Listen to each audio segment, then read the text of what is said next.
اس سے پہلے سورہ آل عمران کی مختلف آیتوں کا خلاصہ پیش کیا گیا۔ ابھی اپنے سامنے جو آیت کریمہ ہے، اس آیت کریمہ کے نزول کے تعلق سے یہ بات ہے کہ حضور صلی اللہ علیہ وسلم کے دور میں جو مدینہ کے اندر یہودی رہتے تھے یا اطراف میں، اور جو نجران میں عیسائی رہتے تھے، یہ دونوں حضرت ابراہیم علیہ السلام کے تعلق سے من گھڑت باتیں پیش کرتے تھے۔ چنانچہ یہودی یہ کہتے کہ حضرت ابراہیم علیہ السلام بھی یہودی رہے، اس لیے کہ دین ابراہیم عرب میں بڑا مشہور و معروف رہا۔ حضرت ابراہیم علیہ السلام نے خانہ کعبہ کو بنایا اور اپنے بچوں کو لے جا کر کے وہاں پر آباد کیا بطحا کی وادی پر، اس لیے ان کے دین سے نسبت کرنا لوگ بہت فخر محسوس کیا کرتے تھے۔ تو یہودیوں نے یہ کہنا شروع کر دیا حضرت ابراہیم علیہ السلام یہودی رہے معاذ اللہ۔ جب ان کو دیکھا کہ یہ بولنے لگے تو نصرانیوں نے بھی یہ کہنا شروع کر دیا کہ ثم معاذ اللہ حضرت ابراہیم علیہ السلام نصرانی تھے۔ اس طریقے کی بات وہ لوگ کرنے لگے، تب آپس میں بڑی بات ان کی بڑھی، تو معاملہ یہ طے پایا کہ ہم لوگ بھی آسمانی دین کو مانتے ہیں اور پیغمبر نبی آخر الزماں، پیغمبر آخر الزماں یہ بھی جو ہے آسمانی دین لے کر کے آئے، تو کیوں نہ ہم لوگ چل کر کے ان کے سامنے بات رکھیں اور وہ ہمارے بارے میں فیصلہ کر دیں کہ حضرت ابراہیم علیہ السلام کیا تھے۔ چنانچہ حضور صلی اللہ علیہ وسلم کے پاس یہودیوں کا ایک وفد اور نصرانیوں کا ایک گروہ یہ آیا، اور آنے کے بعد حضور صلی اللہ علیہ وسلم کے سامنے ان لوگوں نے یہ بات رکھی کہ آپ ہمارے درمیان ایک مباحثے کے فیصل بن جائے اور آپ فیصلہ کر دیں کہ ہم میں سے کون صحیح ہے کون غلط ہے۔ حضور صلی اللہ علیہ وسلم نے مسکرایا اور ارشاد فرمایا تم لوگوں کے درمیان معاملہ کیا ہے؟ تو یہودیوں نے کہا ہمارا کہنا یہ ہے کہ حضرت ابراہیم علیہ السلام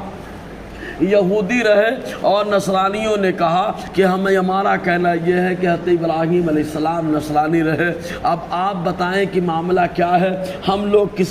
لوگوں میں سے کون صحیح بول رہا ہے؟ حضور صلی اللہ علیہ وسلم نے ارشاد فرمایا ذرا غور کرو، یہودیوں کو آپ نے ارشاد فرمایا کہ جو ہے یعقوب علیہ السلام کے بڑے بیٹے کی طرف یہودا کی طرف منسوب کرتے اپنے آپ کو، جو ہے یہودی کہتے ہو، تو یعقوب علیہ السلام کے جد کریم ابراہیم علیہ السلام ہے۔ تو جب حضرت ابراہیم علیہ السلام جو حالت ظاہری کے ساتھ رہے، اس وقت یہودا کا وجود نہیں تھا، تو تم لوگ یہودی کہاں سے ہو گئے؟ کہ حضرت ابراہیم علیہ السلام یہودی کہاں سے ہو گئے اور حضرت عیسیٰ علیہ السلام پر تم لوگ ایمان لائے، اس لیے نصرانی کہتے ہو؟ تو حضرت ابراہیم علیہ السلام تو بہت پہلے وصال فرما گئے، لہٰذا حضرت ابراہیم علیہ السلام نہ یہودی ہے نہ نصرانی ہے، بلکہ وہ تو دین حنیف لے کر کے آئے تھے، اور اللہ تعالیٰ نے اسی دین حنیف کے پرچار کے لیے، اسی کو آگے بڑھانے کے لیے اللہ تعالیٰ نے مجھے بھیجا۔ چنانچہ ان لوگوں نے جیسے یہ سنا